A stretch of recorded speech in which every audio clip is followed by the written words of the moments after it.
नमस्कार। एक बार फिर हम हाजिर हैं अपना ये खास शो द गोल्डन एरा लेकर। मैं हूं किमी बेदी।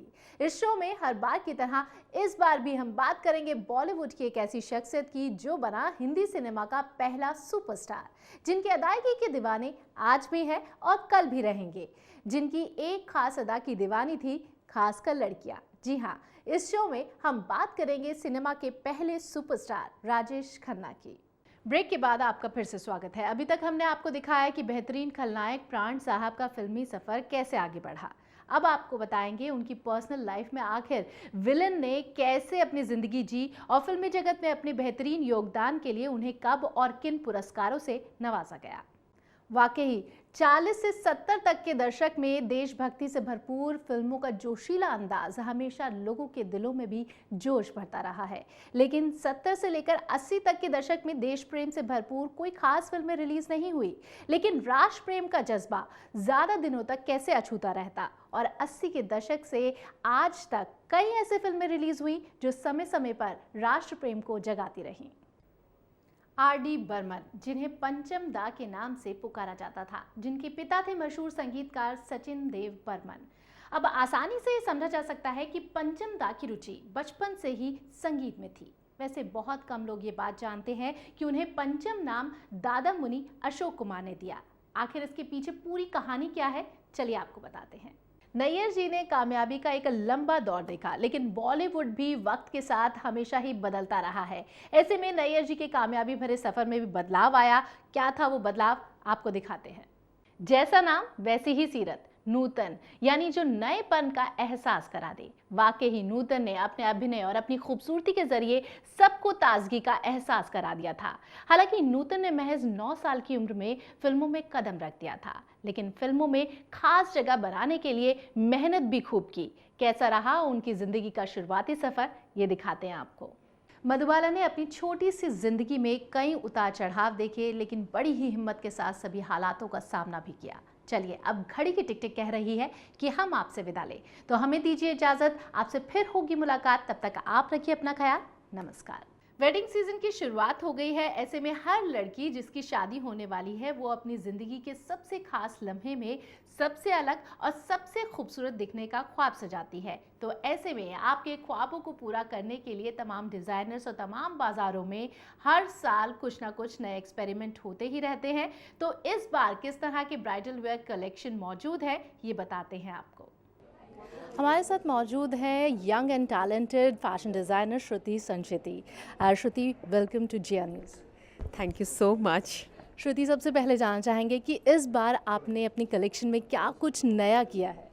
हमारे साथ उर्वशी भी है, उर्वशी से भी जान लेते हैं कि आखिर श्रुति की कलेक्शन उन्हें कैसी लग रही है। श्रुति, आपको अपनी ड्रेस कैसी लग रही है और पूरा लुक जब आपका तैयार हुआ तो आपको कैसा लगा? वो बहुत अच्छा लगा है जो श्रुति ने जो पूरा कलेक्शन, मुझे बहुत अच्छा लगा। इनफैक्ट आपने देखा होगा जैसी कलेक्शन में सारी मॉडल्स जब फिनिश हुआ एंड द लास्ट में जब श्रुति ने वॉक लिया तो सबके सब like hooting and clapping and all, because सबको बहुत पसंद आया। उर्वशी भी एक टिप देंगे अपने व्यूअर्स को कि आखिर उन्हें क्या कुछ समर्स में करना चाहिए। हाँ, समर से बस ये करिए कि श्रुति संचेती जो है उनका कलेक्शन पहनते रहिए, बस और कुछ नहीं करना।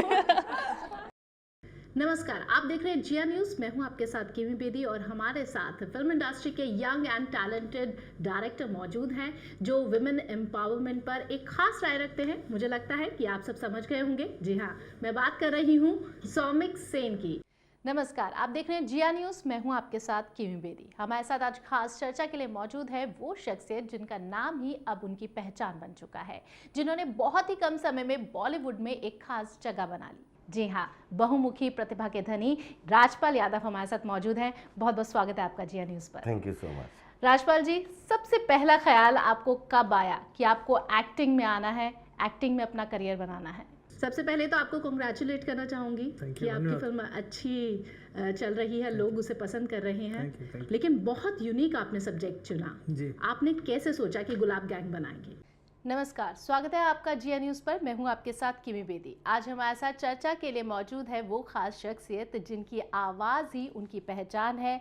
बड़े पर्दे पर अक्सर वो खलनायक के तौर पर पहचाने जाते रहे हैं। जी हाँ, रजा मुराद साहब हमारे साथ मौजूद है, जो सिर्फ फिल्मों में ही काम नहीं करते रहे बल्कि सियासी और राजनीतिक दलों से भी जुड़े रहे। इसके अलावा सामाजिक कार्यों में भी बढ़ चढ़कर हिस्सा लेते रहे। रजा मुराद साहब, आपका स्वागत है जिया न्यूज़ पर। धन्यवाद। अच्छे से आपको याद किया जाता रहा है और आगे भी किया जाता रहेगा, और आपके काम के लिए जिस तरह से सराहना मिली है वो आगे भी मिलती रहेगी। बहुत बहुत धन्यवाद आपका हमसे बात करने के लिए, बहुत अच्छा लगा आपसे बात करके।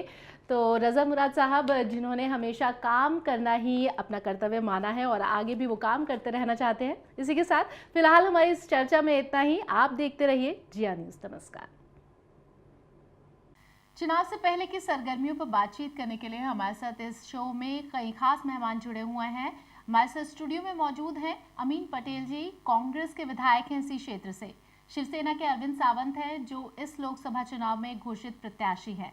साथ ही आशा मामड़ी जी भी हमारे साथ हैं, जो एमएनएस की महिला उपाध्यक्ष हैं। ये खुद भी इसी क्षेत्र से जुड़ी हैं।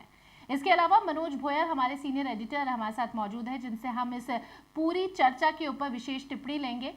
सबसे पहला सवाल पटेल जी से ही बनता है। अमीन पटेल जी, आपसे हम यही जानना चाहेंगे कि कांग्रेस के देवड़ा परिवार का अगर इस सीट के ऊपर वर्चस्व हम देखें तो पिछले 10 साल से कायम है। लगता है आपको कि जो तमाम वादे किए गए थे जनता से, उसके ऊपर खरे उतर पाए हैं? यहाँ पर हर वर्ग की आप बता रहे हैं कि यहाँ पर चिंता की जा रही है प्रिया दत्त की तरफ से। हमारे साथ रईस शेख जी भी है।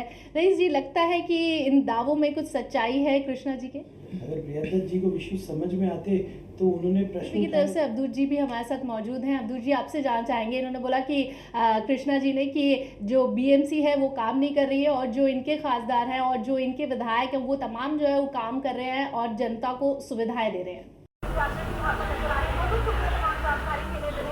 और जो साथ हम देख रहे हैं, रोशन लगातार जो है वोट का प्रतिशत बढ़ रहा है और यही उम्मीद की जा रही है कि जैसे जैसे दिन चढ़ेगा वैसे वैसे वोट का प्रतिशत भी बढ़ता जाएगा। फिलहाल जेडीयू का मानना है कि बिहार में पिछले 5 सालों में सिर्फ विकास की हवा चली है और यही वजह है कि इस बार भी जनता अपराध और अराजकता पर विकास को ही तरजीह देगी।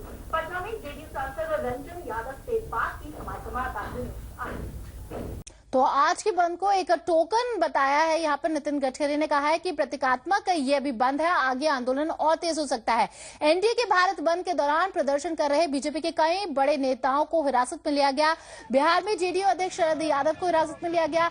संजय जोशी, ओपी कोहली, मुख्तार अब्बास नकवी को भी गिरफ्तार किया गया। बीजेपी नेता नकवी ने कहा कि उन्हें हिरासत में लेने से महंगाई के खिलाफ आंदोलन नहीं थमेगा।